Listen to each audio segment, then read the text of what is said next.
French വിപ്ലവം 16-ാം നൂറ്റാണ്ടിൽ യൂറോപ്പിലാകമാനം കൊടുങ്കാറ്റഴിച്ചുവിടാൻ Protestant വിപ്ലവത്തിന് കഴിഞ്ഞല്ലോ.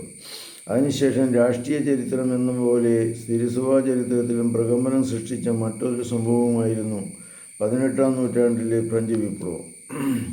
ഫ്രഞ്ച് വിപ്ലവത്തിന് വഴിതിരിച്ച പ്രധാന കാരണങ്ങൾ: ഗാലിക്കനിസം. ഫ്രാൻസിൽ ഭൗതികാധികാരം ആധ്യാത്മികാധികാരത്തിന് മേൽ ആധിപത്യം പുലർത്തുവാൻ വീണ്ടും ശ്രമിച്ചതിൻ്റെ ഫലമായിരുന്നു ഗാലിക്കനിസം.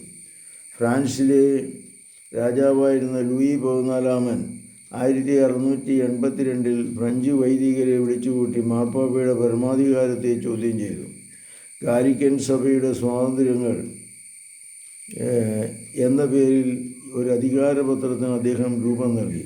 അതനുസരിച്ച് മാർപ്പാപ്പയുടെ അനുവാദവും അംഗീകാരവും കൂടാതെ മെത്രാന്മാരെ നിയമിക്കുന്നതിനും സഭാവസ്തുക്കളിൽ നിന്നുള്ള ആദായം അന്യായമായി അപഹരിക്കുന്നതിനും ലൂയി 14 മറ്റ് ഫ്രഞ്ച് രാജാക്കന്മാരും ആരംഭിച്ചു.